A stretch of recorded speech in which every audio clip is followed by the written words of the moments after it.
Hello again. I'm making another video in my bathroom. I decided to just keep releasing things from my mind and getting myself cleansed of all this negativity. I think I wanted to talk a little bit more about me. I'm 44 years old, and I grew up in the Antelope Valley, Lancaster, California, as a matter of fact. As a child, I wouldn't say introverted. I mean, I was actually pretty outgoing.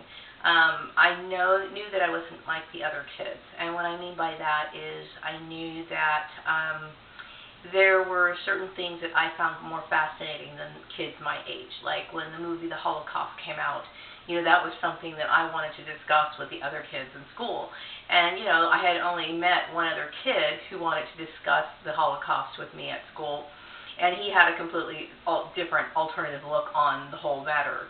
But I do remember, engaging him in conversation about this, and we were just kids. So things that I found interesting as a child, most other kids found boring, or I was just too serious or too weird. And I started being perceived as weird, I would say, starting first grade. Watching the movie The Holocaust, making attempts to discuss what I had seen, and then having an interest in religion and having interest in spirituality and just humans in general. I found them fascinating. And, and on top of everything else, I think as a teenager, I started to being perceived as weird because, I had developed other interests. I was still different than the other teenagers, while they were out dating, going to prom, doing whatever. I was pretty much a loner. I spent a lot of time, reading books. I ditched school a lot because, I was kind of a social outcast. Didn't have a lot of friends that I felt were really trustworthy or really close bonds. So I spent a lot of time, reading books, going to the cemetery, going to thrift stores and looking at old albums and developing a rich taste in music and enjoying my own life, It wasn't that I wasn't wanting to be a good student, it's just that the social environment there was not, it wasn't helpful to me. It was actually damaging to me to be in that sort of environment. And I never realized that probably my brothers and sisters had issues with who I was at that time. I didn't think that they did. I know that I would say religious, because in my high school years I was pretty much, spending a lot of time with Jehovah's Witnesses and reading the Bible and trying to apply it to my life, which is another odd thing that most teenagers aren't interested in doing. And, all of these things, these little weird, odd idiosyncrasies that I had about me made me seem different. And I highly suspect that my family either thought I was crazy, or the fact that I wasn't in school as often as I should have been, that perhaps maybe I had some mental issues that maybe didn't that prevented me from learning, and that wasn't the case. I can read, I can write, I can function just like everybody else. It was the social issues in school, and this happens to a lot of kids. So, fast forward into my adult years, because I wasn't really socially mixed and blended in with other people of my age group, I've always had different interests, and I developed into my own person. This is nothing to be ashamed of. I'm quite proud of the person I am. I enjoy the things that I do. I enjoy my outlook on life. I'm very proud to be who I am. And but as an adult, I don't think my family fully understands me, because all they know is the weird girl who, ditched school and, wore different color makeup or whatever. So these issues kind of crept into my workplace, because they may have felt as though I was not maybe emotionally, mentally stable enough to have a job. So instead of actually, praising me for making an effort to take care of my kid, they wanted to create issues of harassment. This is what I suspect. Now, I'm not sure exactly what motivated all this garbage, but, this is what I suspect. And a lot of people, were not good students in school, but excelled at work. And sometimes it's the opposite of that, vice versa. But all these misunderstandings have created a whirlpool of bullshit for me. And, I'm not the kind of person, my tank top home shifting, I'm not the kind of person that likes to draw a lot of attention to myself. People think just because, I like, I buy a new outfit or something, that I'm just always wanting to be the center of attention. I'm going to tell you, I'm not comfortable with that much attention. I'm just not. And so my behavior is different. And also being an African American and having a good diction and having the ability to write well and to speak well and to have varied interests that are not typical of someone of my race did put me in a very awkward position. And there are people who had met me and they thought that perhaps maybe I was crazy because I came off as intelligent. And this also kind of intimidated a lot of people as well.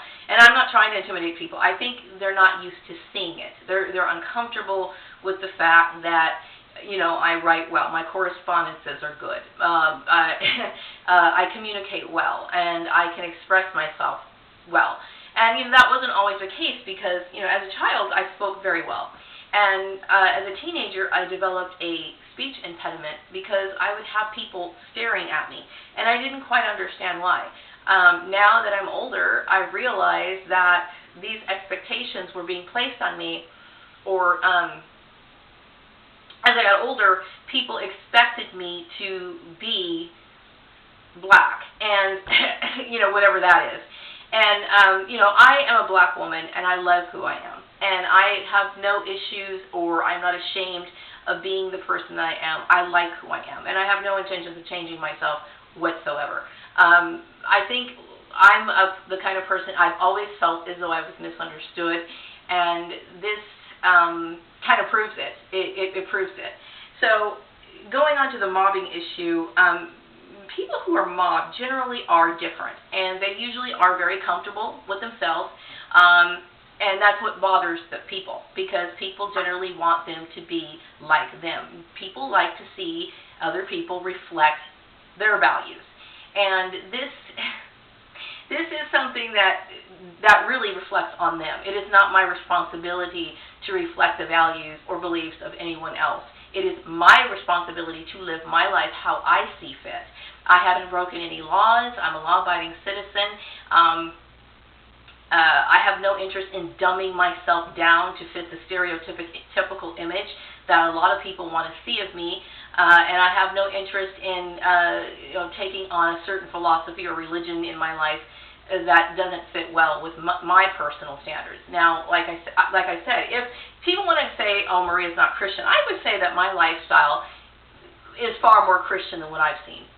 From what I've experienced from the people who claim to be Christian, I would say my life is far more in accordance to the scriptures than theirs are. But somehow or another, Maria is constantly taking the blame for everything. So anyway, I think that's a quick snapshot of me before I go into a more structured dialogue of some of the things that I've been experiencing. Right now, I'm trying to get a lot of things out of my brain before I actually move forward. I'm trying very hard to get all the anxiety, the depression, the fear, the doubts out of my mind, and trying to gear up to make a huge move right now.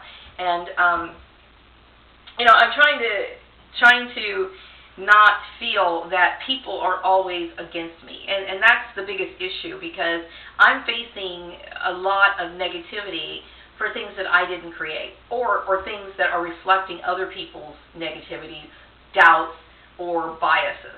And I'm not going to change who I am. I have no interest in wearing clothes from Hot Look. If I obviously do need a few more work clothes, okay? But I'm not going to change my clothes. I'm not going to change my religion. I'm not going to change the way I talk so I can sound more black. I'm not going to change my taste in music. I'm not going to watch stupid movies that bore the hell out of me.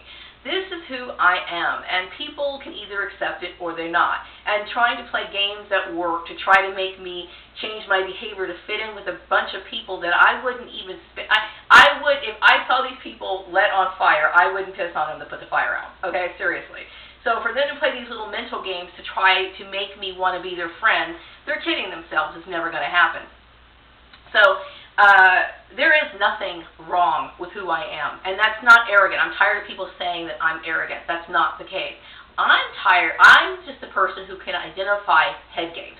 I can identify what's legal, what's not legal. I can identify what's professional, what's unprofessional. I can identify what is constructive criticism, and I can tell what's just downright jealousy.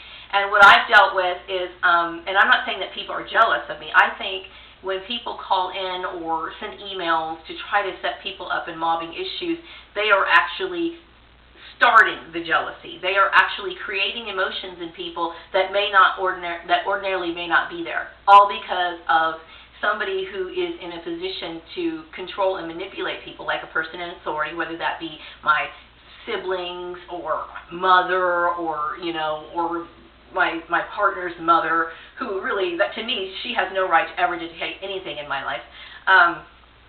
Neither my blood relations either. I mean, to me, it's all foolishness. But this is who I am, and I'm comfortable with who I am. And there is nothing wrong with me. I'm a law-abiding citizen. So for being blacklisted from employment for being me is actually a reflection on them. And I'm not going to feel bad about myself at all. There's nothing to feel bad about. I'm proud to be who I am, and I have no intentions of changing it. So anyway, until the next video, just had to get that out of my mind. Like I said, I'm going to be making a ton of videos. Every time I get a new thought, I'm going to be cranking them out, because this is really healing for me. It's doing wonders for me, because I've been quiet about something that really should have been exposed. I should have sued every single employer who got involved in this, period. I should have sued them all, and I should have blown this thing wide open. And this is what I get for being a law-abiding citizen in the United States of America. Think about that. Take care.